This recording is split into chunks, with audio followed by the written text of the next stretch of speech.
joining us, the old 96er. We teed it up earlier. Schultz, Scott Schultz, on the eve of the Grey Cup in 2007, I guess on the Friday, what were you guys pretty dialed? Were you low key, or were you still exploring? I was dialed right in. I mean, there was concrete as far as the eye could see in downtown Toronto, and I was pent up in my hotel room ready for battle. It's probably having it in Toronto compared to Regina or a Winnipeg, where it's just going to be everything Grey Cup and party time. Having it in Toronto, probably a little easier to keep things on the level. It is. I think so. I mean, you get a better handle of things, but you got to watch out for fratricide from your own teammates, as what happened to me on the eve of Grey Cup, if you want to hear that story. Go ahead. Well, so you know that McCullough was my longtime roommate for all those years. And, I took him under the wing and tried to show him the ways on how to lead your life while you're on the road. And wouldn't you believe, Grey Cup year, we had 13 coaches or players that had kids. And Laura McCullough, somehow, some way gets it into her mind that she's going to go into labor on the eve of Grey Cup. And so she does. And I'm like, McCullough, get your lady under control here. Like, what's going on? We got a game to play tomorrow. And, so there's panic. There's all things going on. I can remember even Paul Hill got into the fray and suggested that he would fly Mike home on his private jet and could get him back in time. But what we opted for was to put the telephone on the table between the two beds, and then just have me talk to Laura and walk her through pregnancy, because I had already gone through that. I had already gone through that a couple months earlier in August when my daughter Anna was born. Okay, give us the tips. What are your tips? Well, listen, number one is you got to get a cigar and a beer and wait in the hall. And then that's it. So Laura, suffice to say, Laura wasn't too excited with my quick wit and talking points all the way through that. But we made it through, and we got to the game. Wow. Mike was on earlier this week. He didn't talk about that memory, but he talked about getting food poisoning that week. Yeah. And it's rough for those skinny guys, right? Like, 'cause he's all bone and skin, and a guy like that gets sick, he doesn't have a lot to get rid of. Jeez, that's funny. So, switch to the game. As a defensive lineman, going up against a mobile quarterback, would that amp up your focus, and that you're not just sitting there and licking your lips thinking we're just going to get this guy on his spot, but more, okay, we got to be tactical here. We're going to try and keep him in the pocket. Or you're going to try and force him out to run. The guy's got an injury. Like, what would be going through your mind game plan wise here coming up against a mobile quarterback with maybe an injury?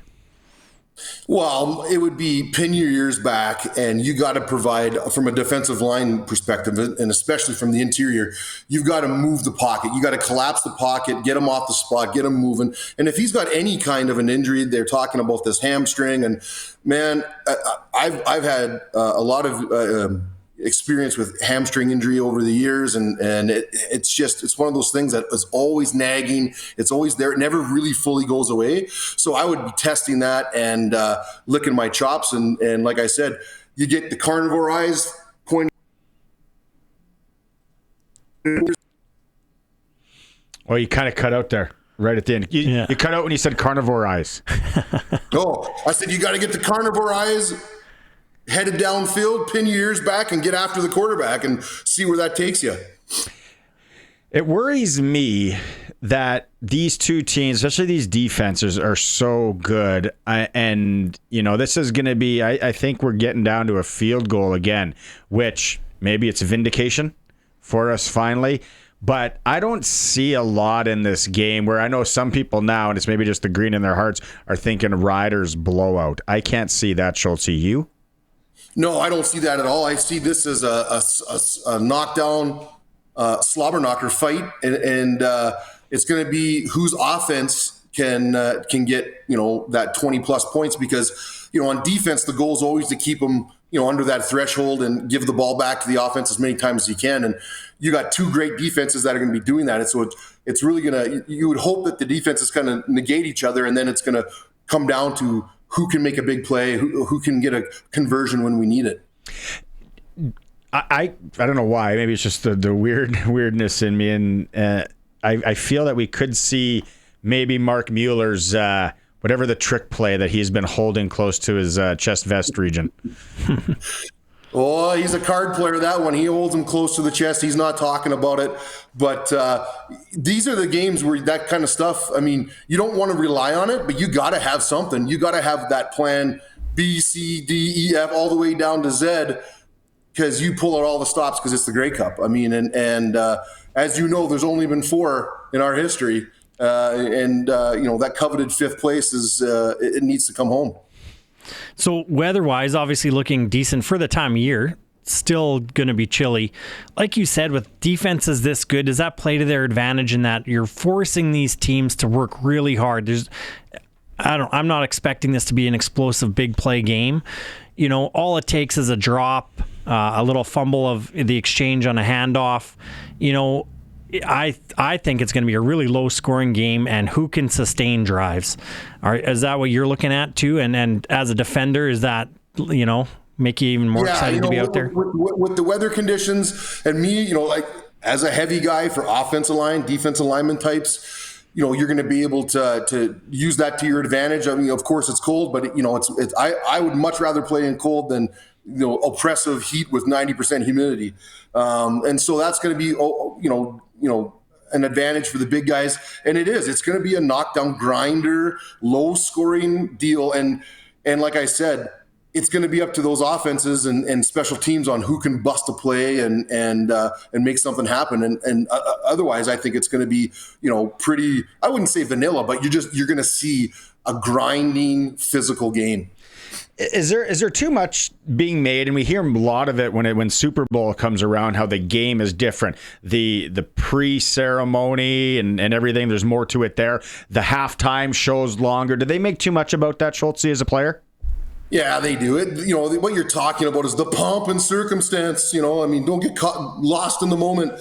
That can happen if you're mentally weak. But most of these guys, you've been slugging it out for 18 weeks. The culmination through the playoffs to this point. At this point, it's just an annoyance. It's like, get it the hell out of the way. Let's put the mouth guards in and get going. So I don't think too many guys that bothers. A little bit from timing. You might get a little. Your warm up from when you're loose to when you might lose some of that, lose some of the froth. You got to maybe work that out a little bit. But other than that, I think, it's just it's an annoyance at the best. So interesting. I think today the CFLPA All-Star team came out. And so question for you, who's been part of that process. Obviously, we have 2 really strong defenses in this game, as we've been talking about. I think one player on defense, Roland Milligan from the 2 teams, made that CFLPA All-Star team. Is that a surprise to you? Is there politics in that? Do guys get I'm not voting for this guy because he poked me in the eye in a game? Sadly, there is. Ultimately, when it comes down, it's people's opinions, right? And everyone wants to be recognized, but for the most part, you take those awards as they come. By no means are they, the pillar of your career. It's a great to be recognized, but ultimately, the ultimate recognition is having that ring on your finger, and that's what these guys are thinking about. Prediction. Well, I'm thinking it's going to be, oh God. I'm going hopefully 15-9 Rough Riders. Okay, wow. Second half. I'm going to say 15-9. I was like, is it going to be minus 40 with a 30K win? I think I sold a 15-9 Grey Cup ticket for my son's hockey. So somebody would get lucky with that. Who bought it? This guy. Schultz. All right, Matt. It's going to be a lot of fun. do you have a big Lakeview Insurance Grey Cup party planned or what? Yeah, big Lakeview. Actually, my partners in Winnipeg have a box for the game, so they're going to be up there in that. I actually was invited to go, but happily, we've got so much family activity going on with our kids' sports. My daughter plays home and home tonight for the U of R volleyball, so we'll be taking that in. But real excited to watch the big game on the TV at home and filling my face in front of it for sure. Right on. Let's catch up at Agribition in a couple weeks. Oh, yeah. The stories will be abundant. Right on. Okay, there he is, legendary Rough Rider.